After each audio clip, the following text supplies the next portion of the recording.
So I've been seeing the news reports and the headlines and posts from people celebrating the fact that Roz Brewer has been named the CEO of Walgreens, and the fact that she right now is the only Black female CEO of a Fortune 500 company, which is a tremendous success.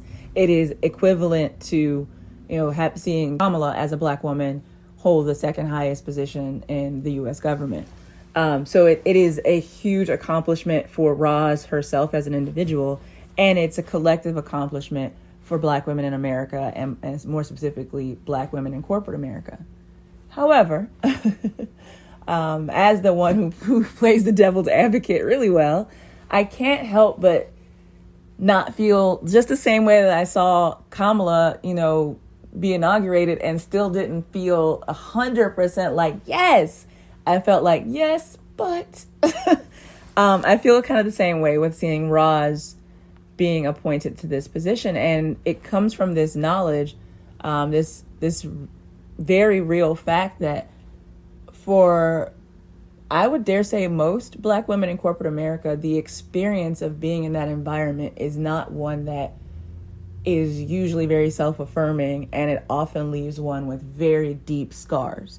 So when I see Sister Roz ascend to this high position, I can't help but wonder, what has she suffered, and how is she still suffering, and how will she continue to suffer? And I feel like that's part of the conversation that is missing when we celebrate these achievements of position and title in corporate environments that we see Black women achieve. I think what's missing from the conversation, what we're not being vocal about, is the experience that is being had and the things that are being suffered by people who get to those positions, and even people who don't get to those positions at all. Because the majority of us are never going to make it to that position, even though that's sort of, our dream, or we look at that as a source of inspiration. The reality of what it would mean to get to such a position often equates to enduring such pain, suffering, scars, and loss of self that I think most of us, just out of a sense of self-preservation, would go, nah, I'm good. This is good enough.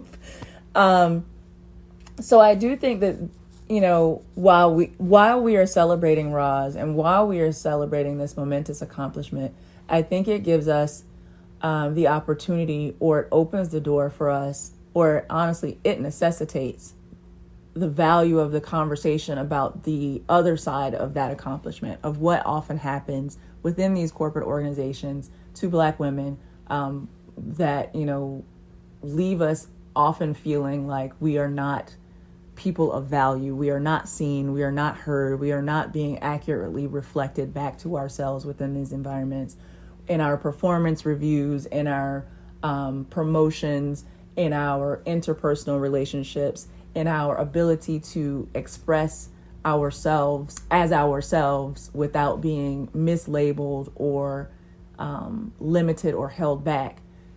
These things are very common experiences for Black women in corporate America, and I am constantly in conversation. I am not even initiating the conversation.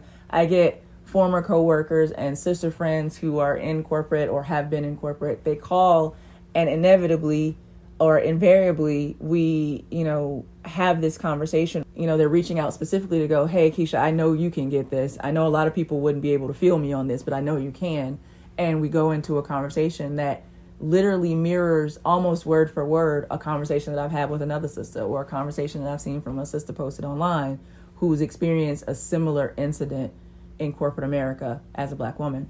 And the fact that, even a lot of my elder sisters in corporate, when I was coming up, when I was a green consultant, or when I was, just brand new to the environment, a lot of the things that they were mentoring me on or preparing me for are still the same things that now I feel like I'm mentoring other younger women on and trying to help them cope with.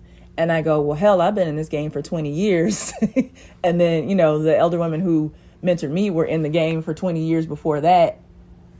Why is this still the same stuff? Obviously, these methods aren't necessarily working for us, because we're all feeling that pain still. We all bear those wounds from the trauma that has been handed out to us in this place. And inevitably, there's not really any way to cope with it. It's sort of the concept of coping with being in an abusive relationship. The coping itself is a form of tolerating abuse. And there has to be other ways to deal with it than just coping, tolerating, continually adapting yourself to try to fit a little bit better. There has to be some other method or some other techniques or tactics that we can use to remain whole and largely unabused or undamaged in these relationships. And to me, that is a series of mindset shifts, which in itself is, different different conversation or different topic for another day. But since I left what actually, without my knowing it while in it, but towards the end recognizing, I recently left a 4-year abusive or toxic work relationship. And having been in self-reflection about that, as was absolutely necessary, I've recognized some patterns of behavior that were learned and taught that do not serve when you're in such an environment. And in this self-reflection, I've been, really digging into what are the mindset shifts that are required if I choose to re-enter into this environment to prohibit or to prevent that sort of abuse from happening or from having to deal with that sort of toxicity or dealing with those types of wounds or dealing with those types of issues. That's really, when I see this announcement today, it